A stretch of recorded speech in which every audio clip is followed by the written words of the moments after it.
Champions! Champions League is back, baby.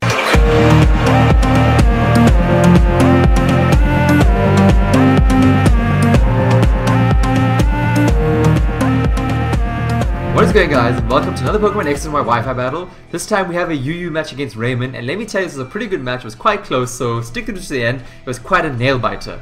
So guys, excuse the damn intro, excuse me, but I am shit excited for Champions League. I don't know if you guys are following it as well, but question of the video today. I mean, I think I have asked this before, but let me know down below in the comment section, what sports are you into? I mean, it doesn't necessarily mean that you have to play, because I don't play soccer. The only closest thing that I play to soccer is FIFA. So let me know what kind of sports you watch, what sports you're into. That'll be fairly interesting for me to read, because most of my views are male, so I'm sure you guys are pretty active.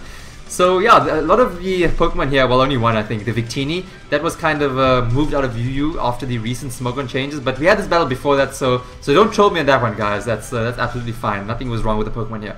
So let's look at the teams now. I've got my KROOKODILE, Trevenant, Kabutops, Noivern, Hitmonchan, and ALAKAZAM. He's rocking a Gourgeist, Gigalith, Gastrodon, Stoutland, Victini, as well as Hippowdon. So I've never ever battled against a Stoutland before, but I have seen them before in Wi-Fi battles, and I knew straight away as soon as I saw the Hippowdon that he's got kind of like a Sandstorm team going, obviously. I mean, his Stoutland's definitely going to want to make use of that Sand Rush ability, and you will see it's quite a damn threat. So I wasn't too sure who he was going to lead off with. I kind of figured it might have been the Hippowdon to get up the Stealth Rocks and possibly want to get off the Sandstorm and start abusing that weather. But I decided to lead off my KROOKODILE because I wanted to get up my Stealth Rocks ASAP, because I see the Victini, and Victini is so powerful. I mean, one way to deal with it is to just get up Stealth Rocks ASAP so that you can kind of limit the number of switch-ins that it has on the field. That's probably the best thing to do with it, because it just loves U-turning in and out of places. V-create, U-turn, V-create, U-turn. So I just go straight for the taunt now, because this Hippowdon's here, and I'm pretty sure he's going to go for like maybe a Whirlwind, Ice Fang, or Earthquake, a Stealth Rocks, but he does go for the Stealth Rocks. And he's obviously going to switch out now because he knows my Stealth Rocks are coming, and he decides to bring in his Victini. It's a good play on his part. I mean, if he didn't bring his Victini would have had to come on the field and lose 25% of its HP. So that was a great play there by Axel. So now I decide to just stay in and go for a knockoff, but he surprises me. He goes straight for the Energy Ball. Like, what the hell? Who runs especially attacking Victini? That's pretty awesome. And his Life Orb, not even Choice Scarf or Choice Bandit. That's pretty cool. But I go straight for the knockoff. It almost takes it out. Almost. At least it knocks off his Life Orb. And thank you Sandstorm. Thank you Hippowdon. An assist there by Hippowdon. So awesome work there. I'm happy that Victini is taken care of. And that just shows you, like, why did Victini get banned? I mean, you can just see I took care of it quite nicely. So let me know down below as well, what do you think about that recent banning? So now I breathe in the Stoutland, and I knew that this thing was probably going to go for Superpower, which is why I decided to go into my Trevenant, because Trevenant is a Ghost type. Trevenant gives no fucks to fighting attacks, and instead he goes for the Retaliate. It's still not going to affect me, and it's okay, you know, at least I'm getting a bit of Sandstorm damage on this thing, and this thing is super fast, and I knew it was carrying some kind of Dark Attack to deal with Ghost types, but at least I hang on. I get the defense drop, not going to be really important right now. And I go for the Willows, and what do you know, Trevenant? You bloody letdown of a tree. Damn it, man, I'm going to trim your ass soon. Can't believe you missed it. That was crucial, absolutely crucial.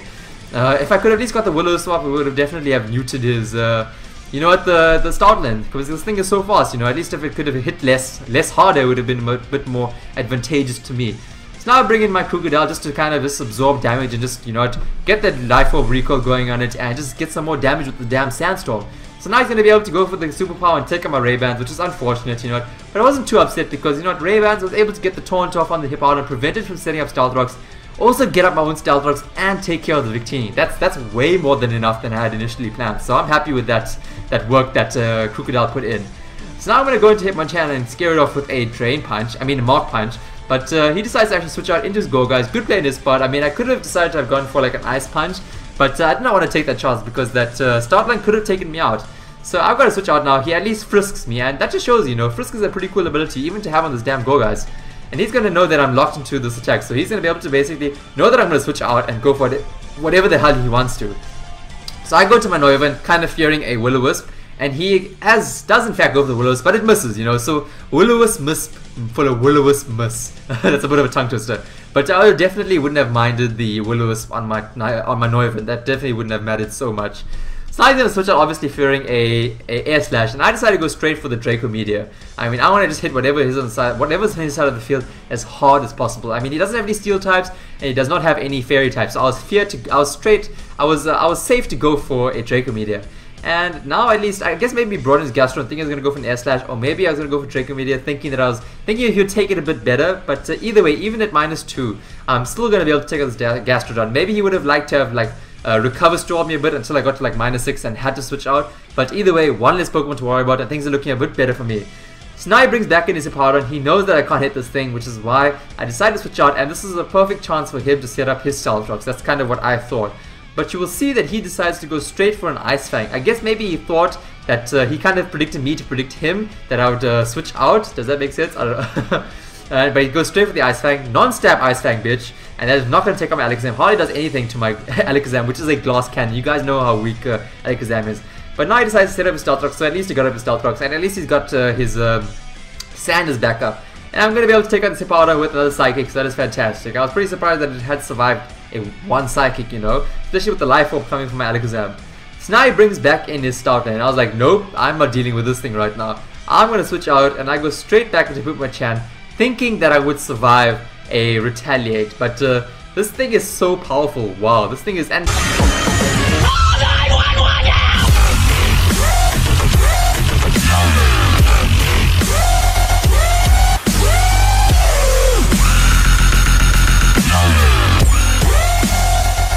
Retaliate looks like such a badass attack. I really like that attack. It's such cool graphics to it. So now, you know, he's quite low on health, and I was fairly confident that my Kabutops could come in with a choice banded Aqua Jet and take this thing out, which is what happens. And finally, this damn Stoutland has been taken care of. That thing was a huge threat. I wish I got that Will-O-Wisp off on it early on, but you know what? You gotta take what you get. So now he brings in his Gigalith, and this thing is a power. This thing is so damn strong. And I go for the Aqua Jet. I was pretty surprised at how much damage it does. I was quite happy with it.